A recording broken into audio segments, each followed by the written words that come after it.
Santa Monica, California. City by the sea, pearl of the Pacific, jewel of Sunset Bay, and home to many, many ghosts. Mihaela Roe is a ghost tour guide in this blissful oceanside city.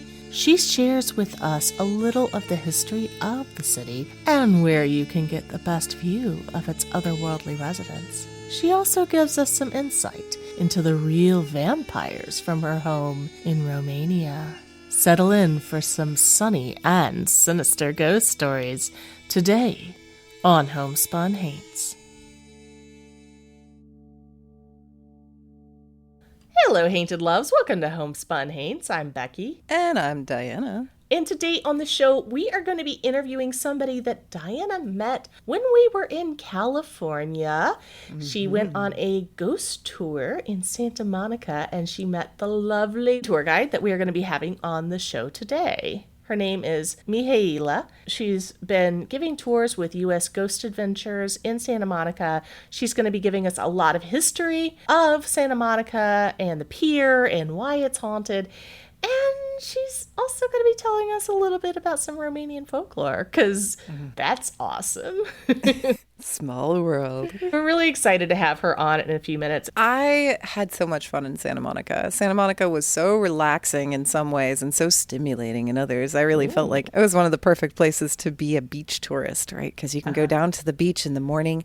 And let me tell you guys, if you don't drink alcohol, you are winning at life in these kind of areas, because you get up at 6 a.m. and you go down there. Muscle Beach is completely blank, empty, nobody. There's a couple of people who are unhoused who are sleeping there, but they're not bothering anybody. It's an empty beach. And then you turn around, you go have lunch, and then you come back in the afternoon and it's crowded with billions of people. The moral of the story is don't be hungover.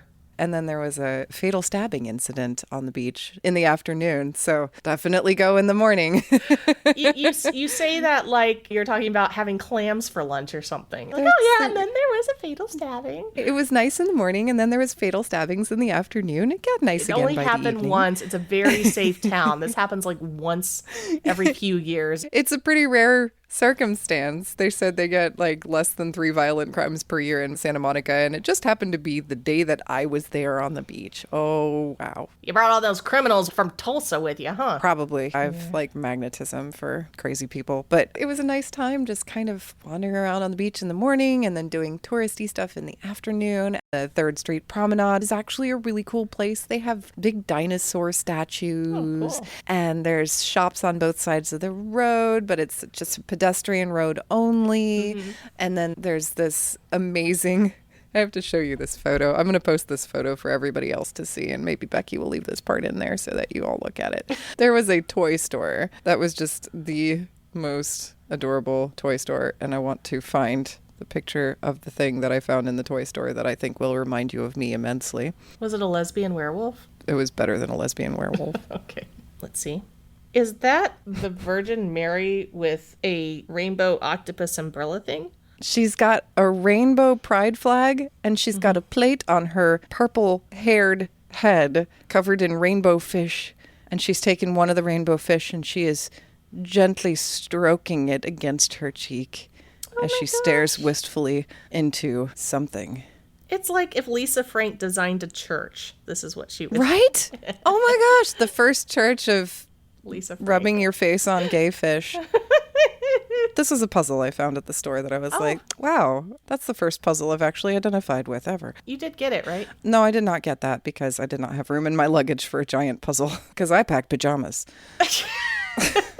If you're a patron, you know what she's referring to. So the rest of the group that went to California with me knows how very annoying I am when it comes to eating meals, because I can't hardly eat anything, and I'm pissed off about it, and so I can't stop talking about it because I feel guilty about it. You don't talk about it as much as you think you do, and it's not annoying. You're not like Sally from When Harry Met Sally. I've known those people. No, you are literally allergic to everything, and you're just like my stand partner in college who couldn't have bread, milk, or eggs. Yeah, pretty much. That's the staples, like vegetables, fruit. So it's just really freaking annoying all the time. So we went to California. We don't have a rental car. We're staying at this hotel on the beach. There's no grocery store within walking distance. We ended up ordering groceries, but one thing we forgot to purchase was unfortunately any kind of cream for coffee.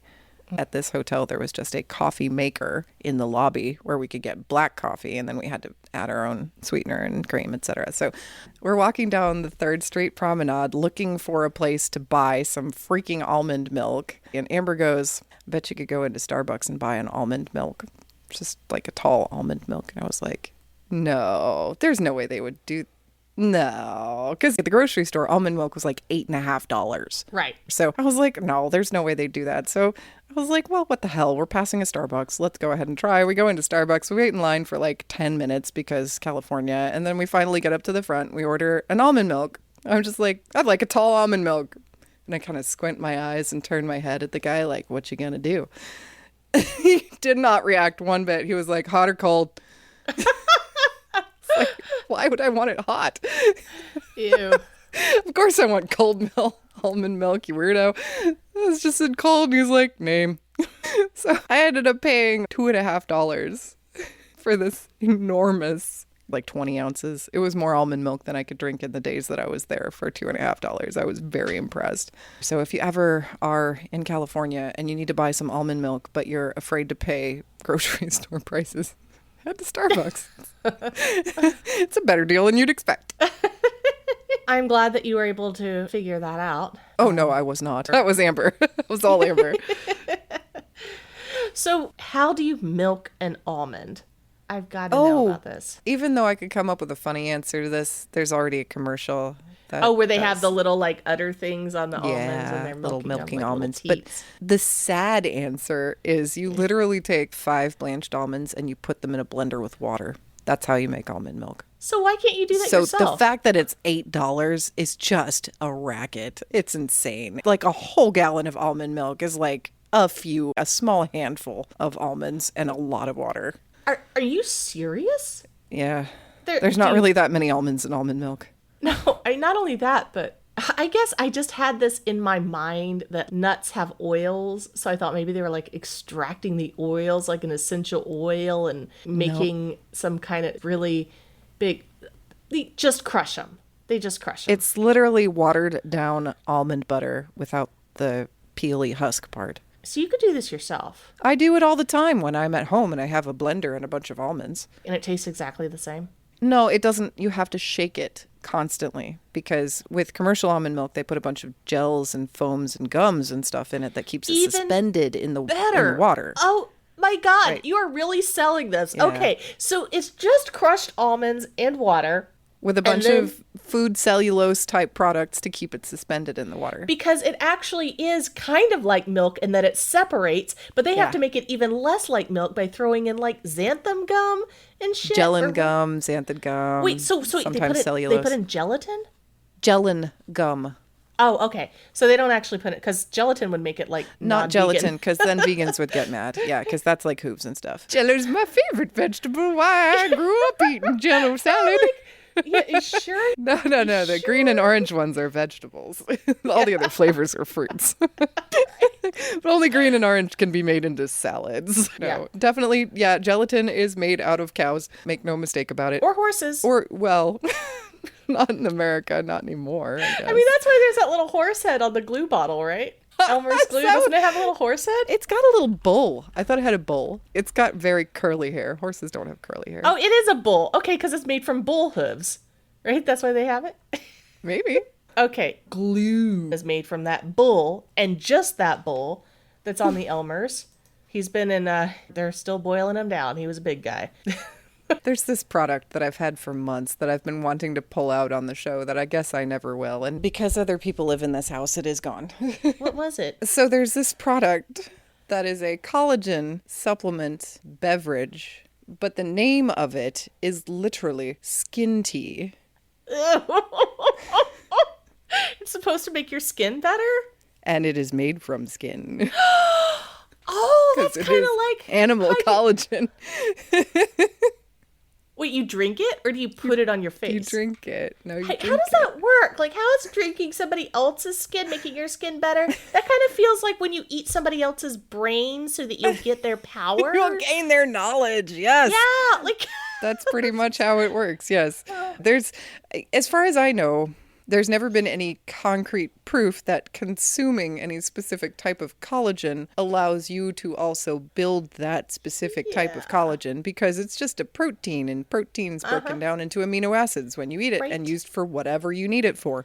Well, but there's a lot of things that we eat that have no scientific basis. Right, exactly. But on the flip side, there is proof that collagen supplements help with certain problems. So eating collagen is, for all intents and purposes, probably a good thing.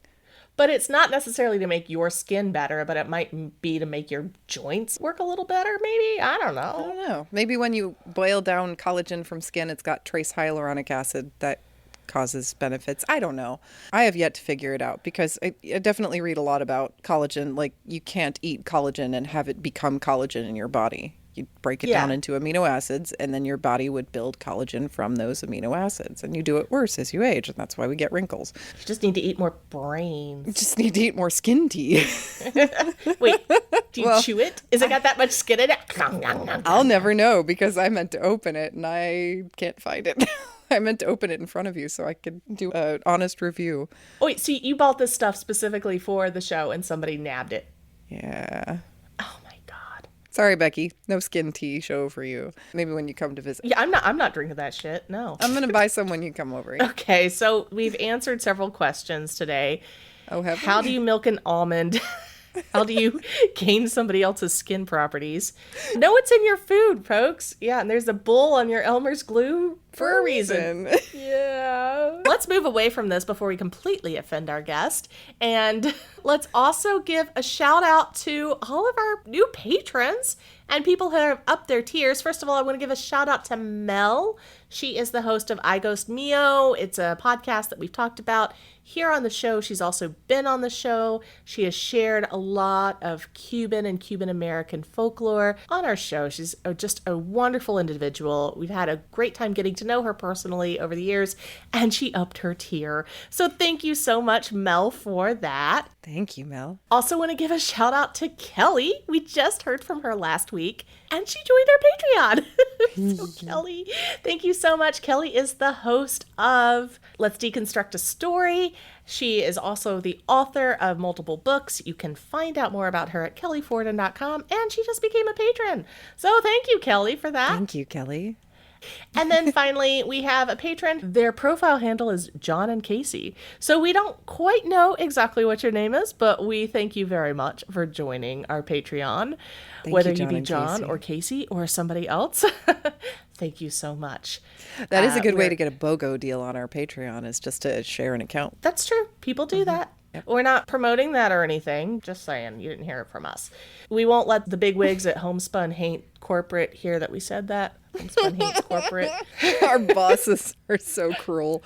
Come down here with the whips all the time. Thank you so much for joining our Patreon and for upping your tiers. We appreciate it. You are the reason that we are able to go out to Tulsa on September 24th. Yes. Yes, this is your fault. I'm going to be flying to Tulsa on September 24th, 2023, and we will be live streaming as we open the haunted, sealed, secret passageway. Secret passage. In Diana's basement. It has not been opened for a long time. We're guessing since the 50s. Every time we guess, it's a longer time. At one point we said Victorian era, but we're going to go with the 50s. We're going to go with the 50s because I already designed the logo. It has not been open since before this house was built. How did we manage that? So supernatural. Maybe it is like a spot in time that stays the same no matter what time. Whoa. And we're going to disappear into it and end up in another dimension or stuck with the Triceratops or something. Who knows? But you guys will get to watch it. You go to homespunhaints.com/basement. and you can sign up for tickets for this live stream. Everybody who gets to be a part of the live stream gets to watch us as we conduct a seance. You get to participate as we do the actual unsealing, and then afterward we will have a paranormal investigation, and everybody who gets a ticket will also be entered to win one of several prizes. Who knows what it will be, but definitely go check that out, homespunhaints.com/basement. And if you're a patron, you don't have to pay a cent. It's free for you. Not 1 red cent. But if you're not a patron, only do you have to pay for tickets, but you have to hear this commercial. Sorry.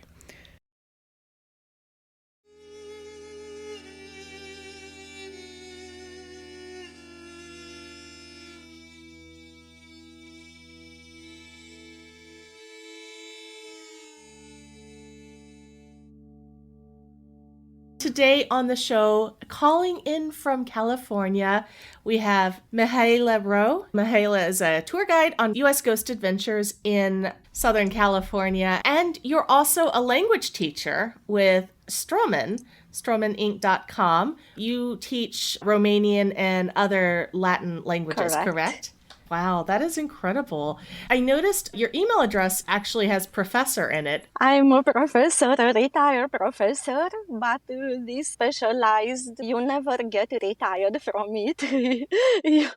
You'll be professor for all your life. Yes. Right, yes, I know. I used to be one myself, so I totally understand. You are a ghost tour guide. You know so many stories from Southern California and other areas. Can you share some of those stories with us? Of course, some ghost stories from Santa Monica City, a beautiful city, especially Santa Monica Pier ghost stories. Santa Monica was founded in 1875. Prior to become part of United States, in February 2nd, 1848, the land of Santa Monica, from Santa Monica to Santa Monica Mountains and even a little bit further, was inhabited by an indigenous population called Tongva. In 1542, the region went under the Spanish rule, then it was passed to the Mexican Republic and then into private ownership. Mihaela tells how the population around what is now Santa Monica exploded during the gold rush. One of the newcomers to the area, a mining supplier named Colonel Robert Baker, purchased the land from its current owner and sought the help from investors to make the area into a huge commercial center. Colonel Robert Baker found two great investors. One of them was a beautiful lady of Mexican origin, Arcadia Bandini. She was a local lady, very wealthy, very skillful businesswoman, and very well connected, and very beautiful. Did I say very beautiful? And they got married. Of course, it was love. And the second investor was the U.S. Senator of Nevada, John Percival Jones, and his wife, Georgine. These two families founded the city of Santa Monica. The plan was to make here a huge commercial center. As the city grew, so did the city's trash problem. Mihaela tells how the original Santa Monica Pier was constructed so the city would have a place to dump its trash into the ocean. However, the pier itself attracted crowds of people who enjoyed the novelty of walking along the ocean on the pier. Soon the pier filled with vendors and amusement parks. In 1941, the city installed the famous Santa Monica Pier sign. And in 2012, Santa Monica trademarked the design of the sign and made it into an historical landmark. Unfortunately, this sign welcomes not only the tourists and locals, but also the living dead. We have this phenomena in Santa Monica because of the beautiful weather. There are some unfortunate people. I'm talking about homeless people. Unfortunately, some of them die every year. Not even Santa Monica Police Department cannot say exactly how many because some of them cannot be found. And sadly, some of them can be victims of deadly attacks. One of the victims happened to be a homeless man who used to live under the pier in 2018. His spirit is specifically known to wander the Ocean Avenue looking frightened. Locals and employees reported many times they heard coming from underneath the boardwalk ethereal banging noises or even screams for help, or even they saw foggy figures wandering the pier. Mihaela next told us about another very haunted location near the pier, Palisade Park. 2 cannons flank either side of the park, installed to commemorate the city's founders' devotion to providing housing for veterans of the Civil War. Another place, very haunted, is the cannons in Palisade Park. Palisade Park is close to Santa Monica Pier, almost 1.5 miles across the edge of the city. Originally, this park was a gift from the founders, John Percival Jones and Arcadia Bandini de Baker, was a gift to the city. In 1892, there are 2 cannons on each side of the park. The cannons were installed in 1908 as a tribute to the city's founders. In September 1912, Arcadia Bandini del Baker passed away, and in November the same year, the Senator John Percival Jones passed away too. From that moment, the cannons became not only a remembrance of the first city owners, but also their favored place to meet, to make their appearances like spirits. Many times were heard in the night the click, click, click of the satin heel shoes that Arcadia used to wear, or a jingle of her jewelry. Some accounts even said there were found some broken or fallen jewelries near the cannons. If you find it, don't pick it up, because Arcadia will want it back. What happens if you do pick it up? Does she come haunt you? Probably she will be pretty upset. Yeah. These spirits haunting Santa Monica City, they are non-confrontational. But it's better not to interact with them. Yeah, non-confrontational as long as you don't rob them, yes. Exactly. Not only these 2 notable spirits love to haunt the cannon in the night, also ghosts of the Civil War soldiers meet here. When it happens, people hear muffled echoes of firing cannons, gunshots, and fight cries.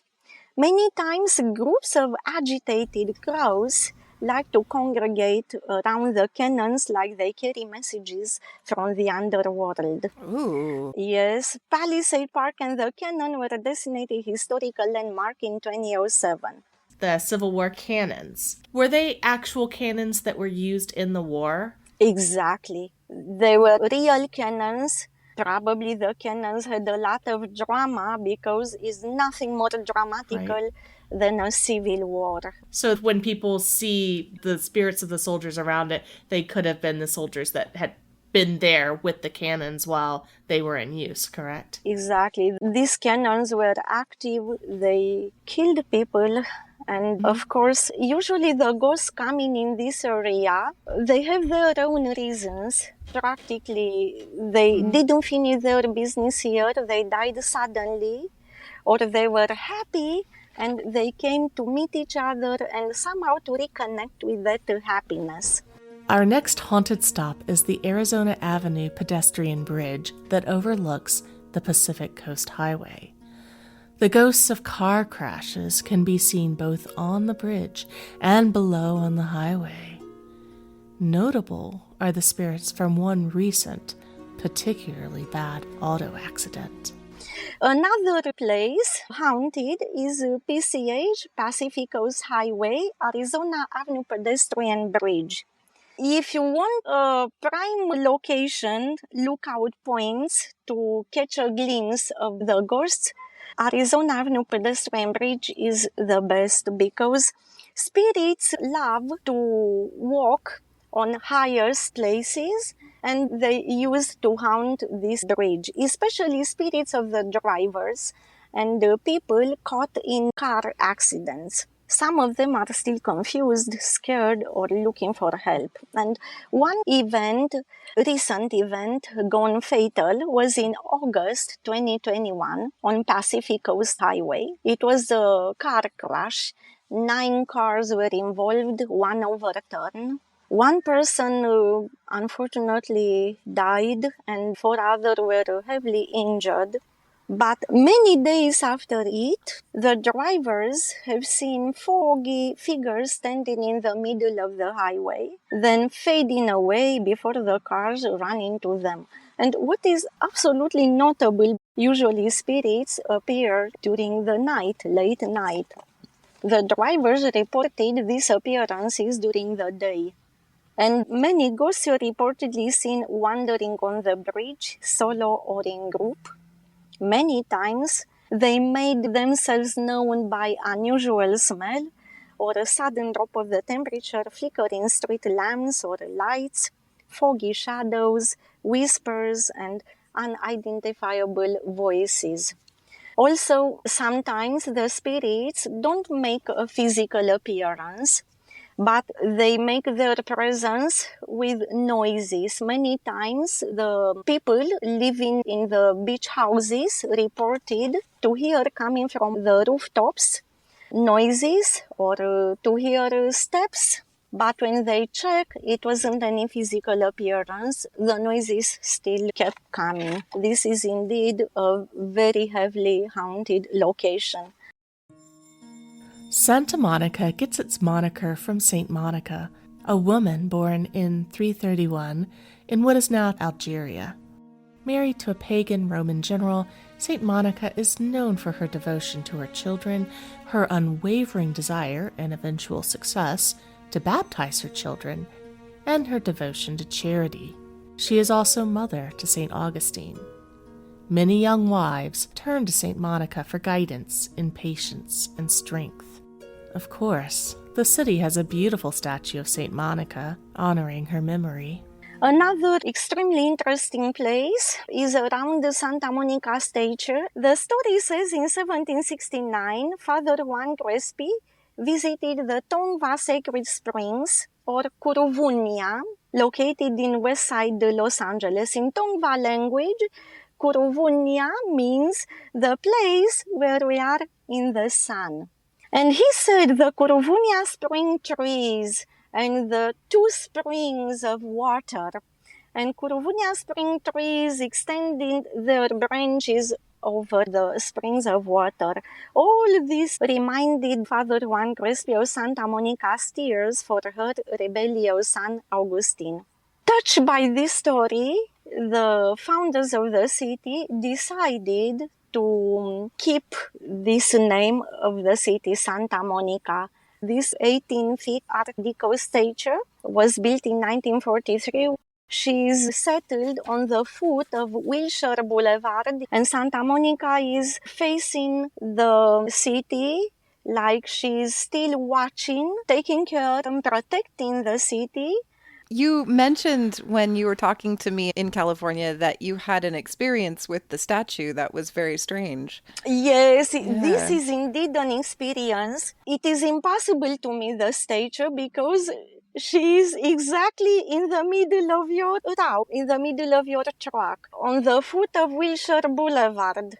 Even if you are blindfolded, you can find it.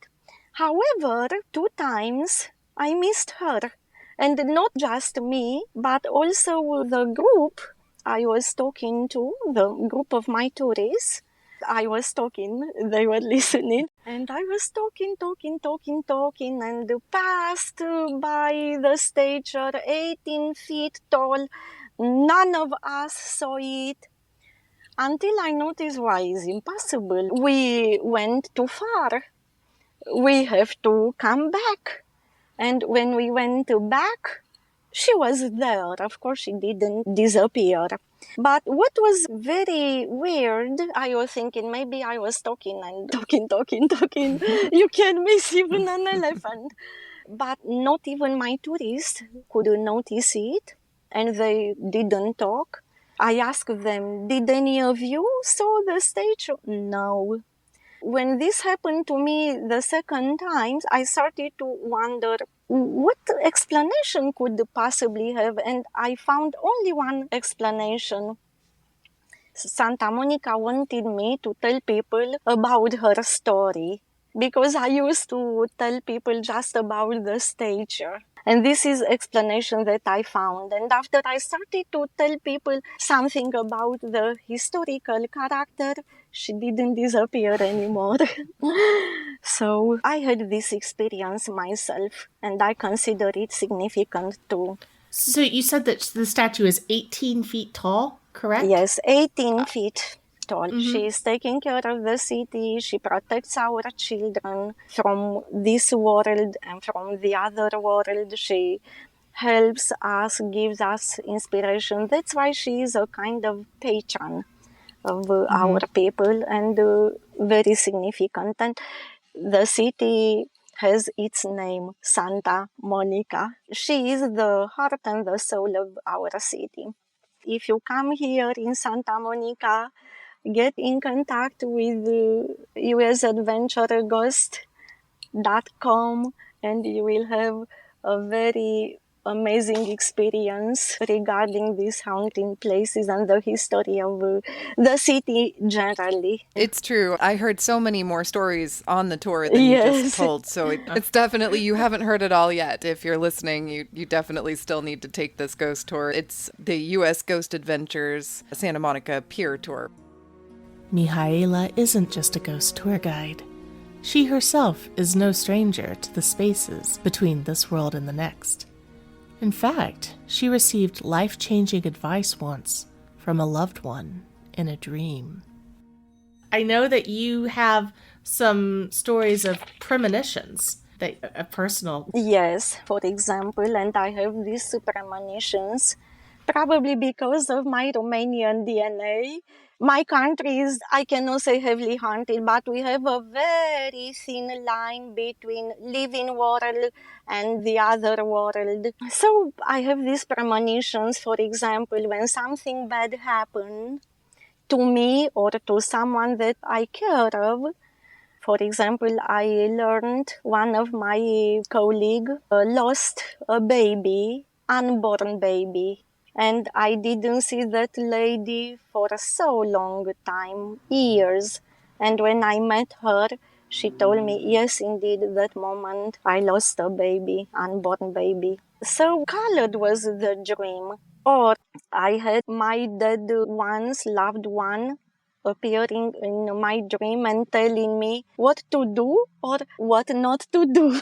Oh, really? For example, before coming in United States, I was thinking, should I come? Because you can imagine it's huge change. Sometimes it's difficult to move from a city to another city or from an area to another area of the same city. For me to change a life with other life was pretty scary. And I dreamt my father who told me, you have to go there because here you did what you had to do and now you have to go in United States. You need to leave.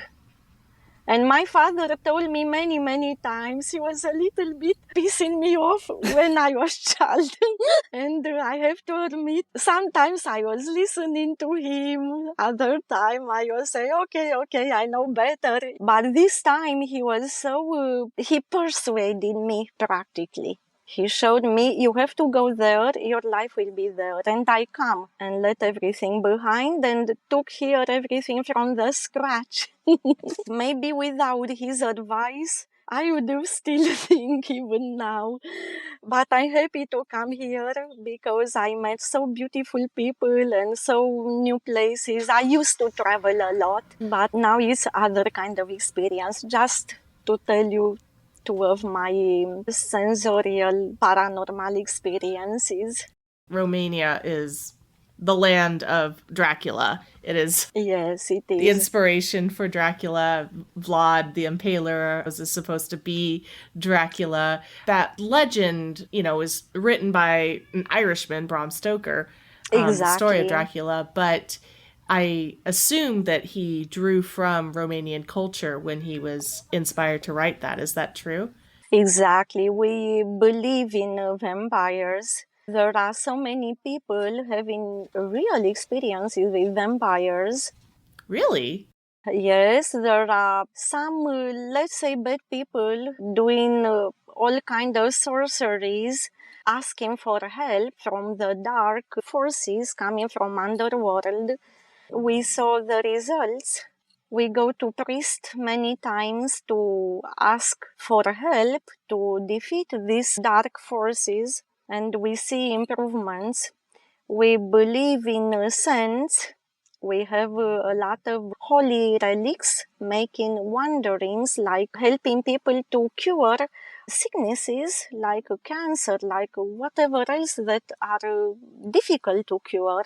So we have this connection, and Dracula is emblematic for my culture because because of Bram Stoker. But there are a lot of other vampires, not very notable, that can haunt people. Especially, usually, someone can become a vampire if during the life that person did something despicable, something difficult, and the spirit is restless. So it's not because they got bit or something, it's because of something they did. Yes, yes. And we have specific rituals to help them get in peace. Okay, so once a person becomes a vampire, or if they're dead, then this is something you do to help them basically fully die and go to heaven, that kind of thing? Is that what you're talking about? Exactly. So usually a lot of people who still have somehow a connection with our world,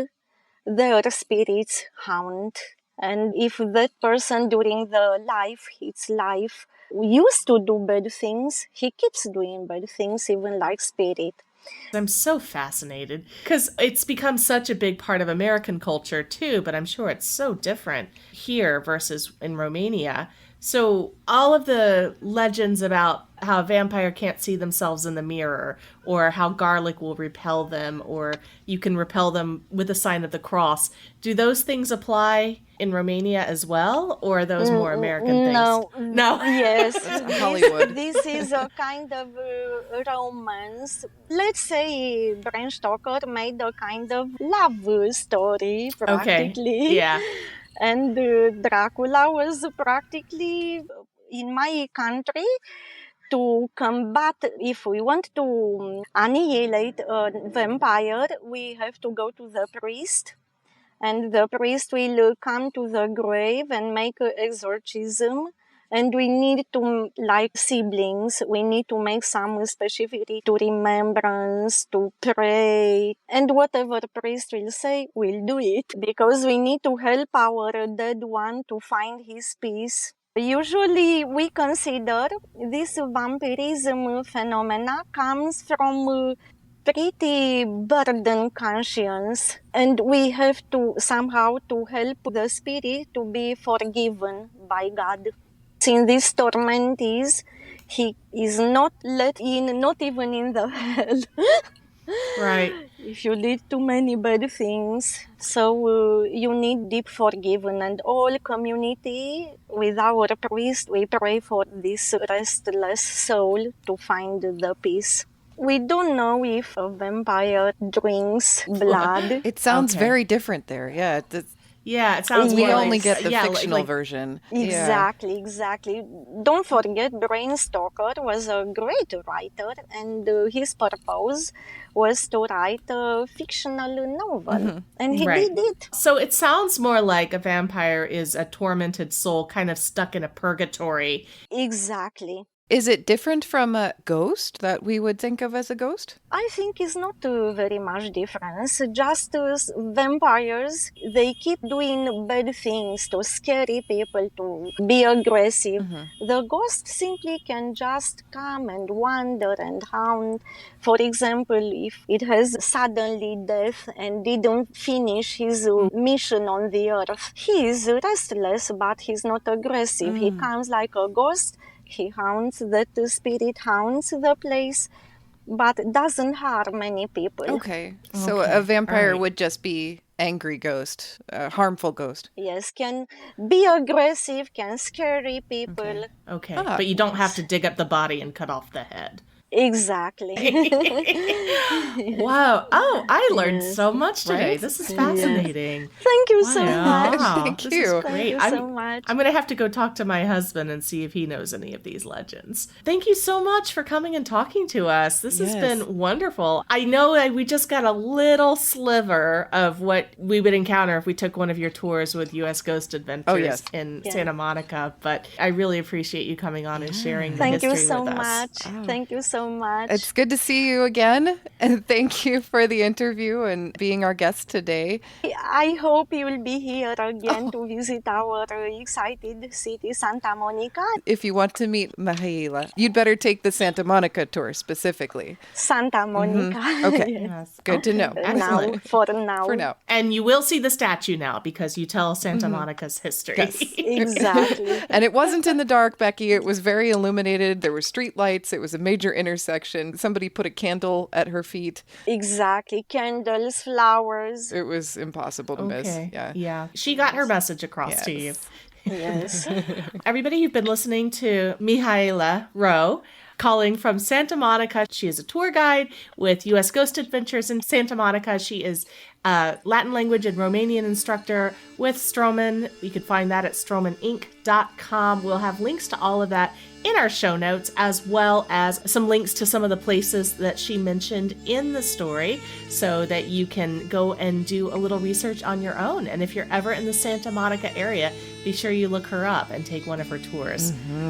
Thank you very much. I'm so glad that I took that tour and met you, and it was an amazing experience. I loved being in Santa Monica. It's a beautiful place, and it was a fun time to hear your stories, and I definitely had a spooky day. Homespun Haints is hosted by Becky Kielimnik and Diana Doty, and produced by Homespun Haints Media LLC. Editing and music by Becky Kielimnik. Show notes by Diana Doty. If you have a ghost story and you'd like to be considered as a guest for this podcast, please visit our website at homespunhaints.com/submit.